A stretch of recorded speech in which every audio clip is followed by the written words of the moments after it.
नमस्कार, आप देख रहे हैं दूरदर्शन किसान कृषि दर्शन कार्यक्रम में आप सभी का स्वागत है। मैं हूं आदिति शर्मा। किसान भाइयों बहनों, कृषि दर्शन कार्यक्रम कई वर्षों से आप तक कृषि जगत में हो रही नई नई गतिविधियों की जानकारी पहुंचा रहा है और आज भी इसी कड़ी में कुछ महत्वपूर्ण जानकारियां हमारे तीनों सेगमेंट्स विज्ञान और किसान, कृषि स्टार्टअप और फार्मिंग इंडिया के जरिए हम आपके लिए लेकर आए हैं। तो फिर आइए आज के हमारे इस कार्यक्रम की शुरुआत करते हैं और देखते हैं कि बजट 2021 में हमारे किसानों के लिए किस तरह की सौगातें लाई गई हैं। तो आइए कार्यक्रम की शुरुआत करते हैं विज्ञान और किसान सेगमेंट से।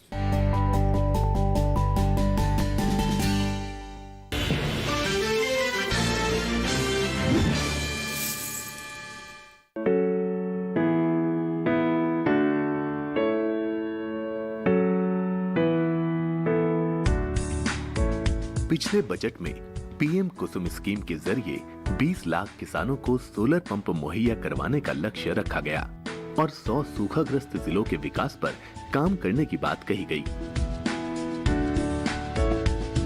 पानी की कमी की समस्या वाले 100 जिलों के लिए व्यापक प्रयास किए जाने की बात भी पिछले बजट में थी। इसके अलावा 15 लाख किसानों को ग्रिड कनेक्टेड पंप सेट से जोड़ने का वादा था। वित्त मंत्री ने कहा कि बंजर जमीन पर किसान सोलर पावर जनरेशन यूनिट लगा सकते हैं और उस ग्रिड को बेच भी सकते हैं। बजट में रासायनिक उर्वरकों के न्याय संगत इस्तेमाल पर जोर दिया गया ताकि उर्वरकों के अंधाधुंध उपयोग की प्रवृत्ति पर अंकुश लग सके।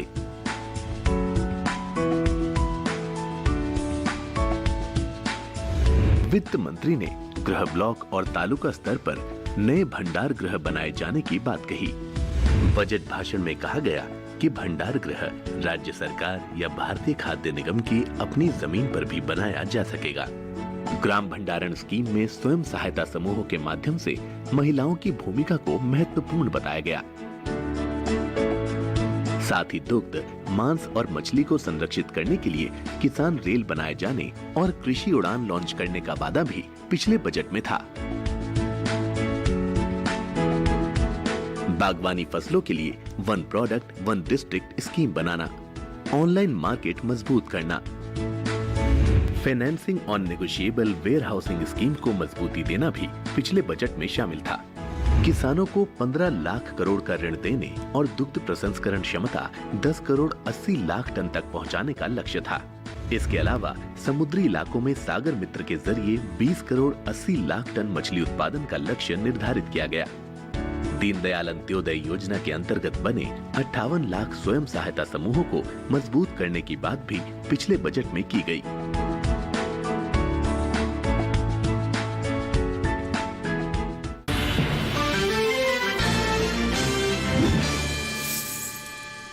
इस बार के बजट को लेकर हमारे प्रधानमंत्री श्री नरेंद्र मोदी जी ने क्या कुछ कहा, आइए जानते हैं। वर्ष 2021 का बजट असाधारण परिस्थितियों के बीच पेश किया गया है। इसमें यथार्थ का एहसास भी और विकास का विश्वास भी है। कोरोना ने दुनिया में जो प्रभाव पैदा किया, उसने पूरी मानव जाति को हिलाकर रख दिया है। इन परिस्थितियों के बीच आज का बजट भारत के आत्मविश्वास को उजागर करने वाला है और साथ ही दुनिया में एक नया आत्मविश्वास भरने वाला है।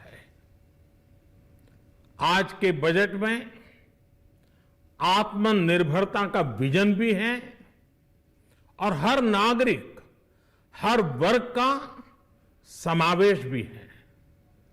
हम इस बजट में जिन सिद्धांतों को लेकर चले हैं वो हैं ग्रोथ के लिए नए अवसरों, नई संभावनाओं का विस्तार करना, युवाओं के लिए नए अवसरों का निर्माण करना, मानव संसाधन को एक नया आयाम देना, इंफ्रास्ट्रक्चर, निर्माण के लिए नए नए क्षेत्रों को विकसित करना, आधुनिकता की तरफ आगे बढ़ना, नए सुधार लाना।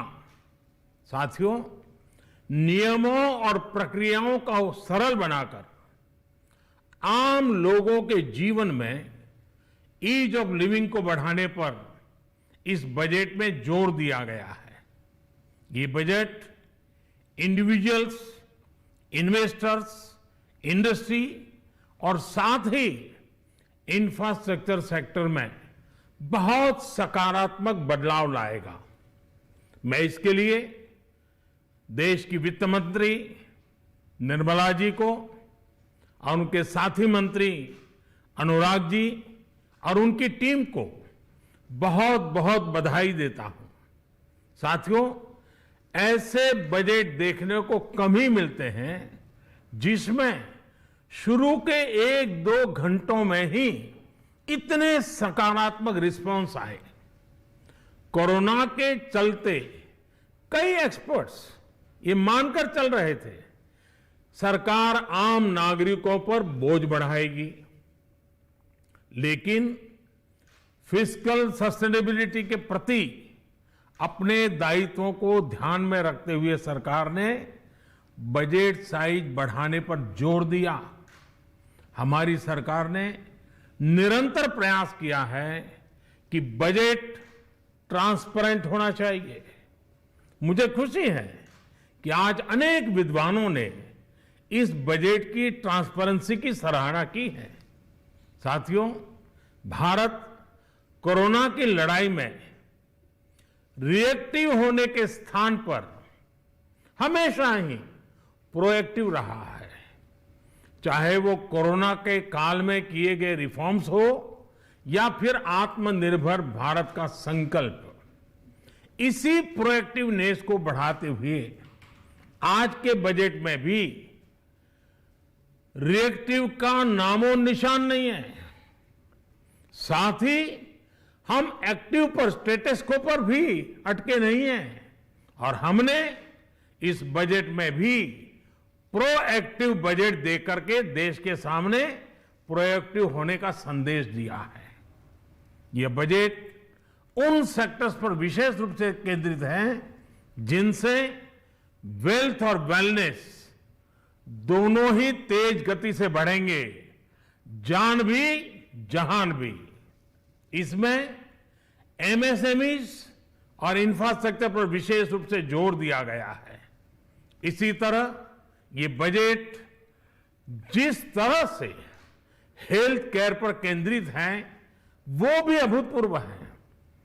ये बजट देश के हर क्षेत्र में विकास यानी ऑल राउंड डेवलपमेंट की बात करता रहता है। खास तौर पर मुझे खुशी है कि इस बजट में दक्षिण के हमारे राज्य, पूर्वोत्तर के हमारे राज्य और उत्तर में लेह लद्दाख जैसे क्षेत्रों में विकास पर विशेष ध्यान दिया है। ये बजट भारत के कोस्टल स्टेट्स जैसे तमिलनाडु, केरल, पश्चिम बंगाल, इनको एक बिजनेस पावर हाउस बनाने की दिशा में एक बड़ा कदम उठाए। नॉर्थ ईस्ट के राज्य जैसे असम के अनएक्सप्लोर्ड पोटेंशियल को टैप करने में बजट बहुत बड़ी मदद करेगा। इस बजट में जिस तरह से रिसर्च एंड इनोवेशन इकोसिस्टम पर बल दिया गया है, जो प्रावधान किए गए हैं, उनसे हमारे युवाओं को ताकत मिलेगी। भारत उज्जवल भविष्य के लिए बहुत ठोस कदम रखेगा। साथियों, देश के सामान्य मानवी का, महिलाओं का जीवन आसान बनाने के लिए उनके स्वास्थ्य, स्वच्छता, पोषण, शुद्ध जल और अवसरों की समानता, इस पर इस बजट में विशेष बल दिया गया है। बजट में इंफ्रास्ट्रक्चर पर खर्च में अभूतपूर्व वृद्धि के साथ साथ कई व्यवस्थागत सुधार किए गए हैं, जिसका बहुत बड़ा फायदा देश में ग्रोथ और जॉब क्रिएशन, रोजगार के लिए बहुत लाभ होगा। देश में एग्रीकल्चर सेक्टर को मजबूती देने के लिए, किसानों की आय बढ़ाने के लिए इस बजट में बहुत जोर दिया गया है, कई प्रावधान किए गए हैं। एग्रीकल्चर सेक्टर में किसानों को और आसानी से और ज्यादा ऋण मिल सकेगा। देश की मंडियों को यानी एपीएमसी को और मजबूत करने के लिए, सशक्त करने के लिए एग्रीकल्चर इंफ्रास्ट्रक्चर फंड से मदद का प्रावधान किया गया है। ये सब निर्णय ये दिखाते हैं कि इस बजट के दिल में गांव है, हमारे किसान है। एमएसएमई सेक्टर को गति देने के लिए, रोजगार के अवसर बढ़ाने के लिए इस बार एमएसएमई सेक्टर का बजट भी पिछले साल की तुलना में 2 गुना से ज्यादा कर दिया गया है। साथियों, ये बजट आत्मनिर्भरता के उस रास्ते को लेकर आगे बढ़ा है जिसमें देश के हर नागरिक की प्रगति शामिल है। ये बजट इस दशक की शुरुआत की एक मजबूत नींव रखने वाला बजट है। सभी देशवासियों को आत्मनिर्भर भारत के इस महत्वपूर्ण बजट के लिए मैं बहुत बहुत शुभकामनाएं देता हूं। फिर से एक बार वित्त मंत्री जी और उनकी टीम को बहुत बहुत अभिनंदन करता हूं, धन्यवाद करता हूं।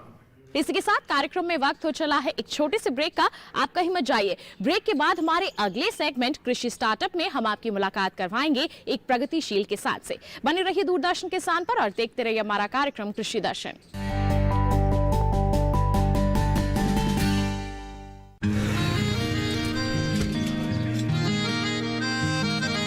क्या बात है भाई, आजकल तो काफी खुश नजर आ रहे हो। क्यों ना हो, अब मैं ऑर्गेनिक खेती जो कर रहा हूँ ये पूरा प्राकृतिक है, ऑर्गेनिक है। इसमें हमारे खेत, हमारी फसल और हमारी जेब सब फायदे में होते हैं और इसमें लागत भी कम है। जी हाँ, आप भी ऑर्गेनिक खाद का प्रयोग करें, अपनी फसल और मिट्टी को तंदुरुस्त बनाएं और आपकी आमदनी में इजाफा करें। अधिक जानकारी के लिए किसान call centre toll free number 1800-180-1551 पर कॉल करें और लॉग ऑन करें kisan.gov.in और farmer.gov.in। कृषि और किसान कल्याण मंत्रालय द्वारा किसान हित में जारी।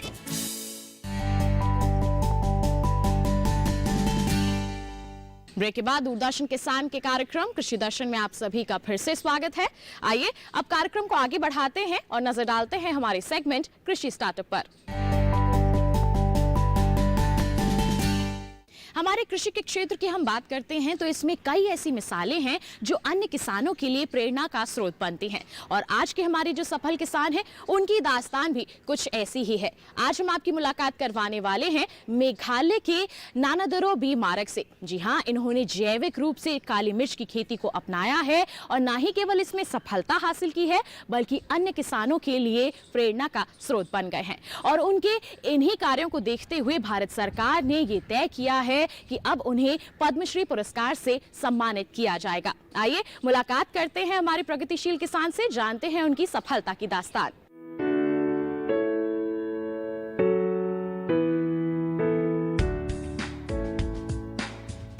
मेघालय एक कृषि प्रधान राज्य जहां की भूमि न सिर्फ शीतोष्ण फलों की खेती के लिए मशहूर है बल्कि यहाँ के किसान मसालों, जड़ी बूटियों और फूलों की खेती के लिए विश्व भर में प्रसिद्ध हैं। यहाँ के किसान अपनी खेती की तकनीकों और कृषि क्षेत्र में लगातार कुछ नया करते हुए देश भर के किसानों के लिए प्रेरणा स्रोत का काम कर रहे हैं। इन्हीं प्रगतिशील किसानों की सूची में शामिल हैं 60 वर्षीय श्री नानादरो बी मारक का नाम, जिन्होंने संसाधनों की कमी के बावजूद जंगल और वहां की जमीन की अहमियत समझते हुए काली मिर्च की खेती कर मिसाल कायम की। श्री नानादरो बी मारक, जिन्होंने मेघालय की वेस्ट गारो पहाड़ियों में वर्ष 1986 में जैविक काली मिर्च की खेती शुरू की। इतना ही नहीं, उन्होंने अपने बागान से 2019 में 17 लाख रुपए की स्वच्छ आय अर्जित करके नया मुकाम भी हासिल किया। यही कारण है कि 60 वर्षीय नानादरो बी मारक की कड़ी मेहनत को भारत सरकार ने सराहना दी। भारत के 72वें गणतंत्र दिवस समारोह के अवसर पर खेती के प्रति नाना दरों बीमारक के कृषि के प्रति समर्पण और काली मिर्च की खेती के जरिए कृषि को बढ़ावा देने के लिए उन्हें पद्मश्री पुरस्कार से सम्मानित करने का फैसला किया है।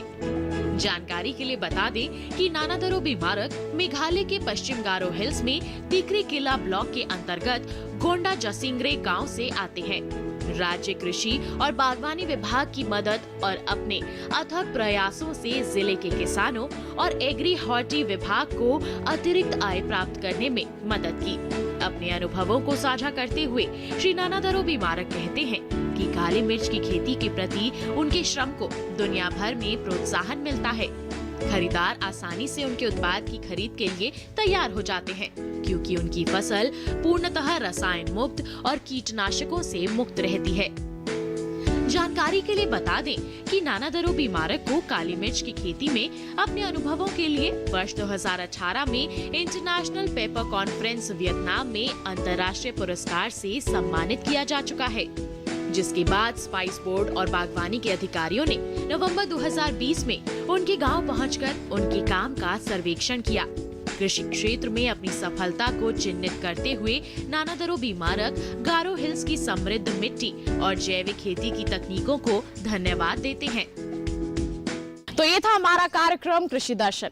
हम उम्मीद करते हैं कि हमारे इस कार्यक्रम में हमने जो भी जानकारियां आप तक पहुंचाई हैं उससे आप जरूर लाभान्वित होंगे। अगर आप हमारे कार्यक्रम के लिए कोई सुझाव देना चाहते हैं, कुछ सवाल है आपके मन में, तो आप हमें पत्र लिख सकते हैं। हमारा पता है कमरा नंबर 58, CPC दूरदर्शन, खेलगांव, नई दिल्ली 110049।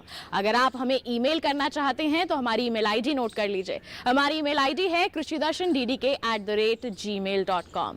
तो बस किसान भाइयों बहनों, आज के लिए इतना ही। अगले अंक में मुलाकात करेंगे, तब तक के लिए दीजिए इजाजत। नमस्कार।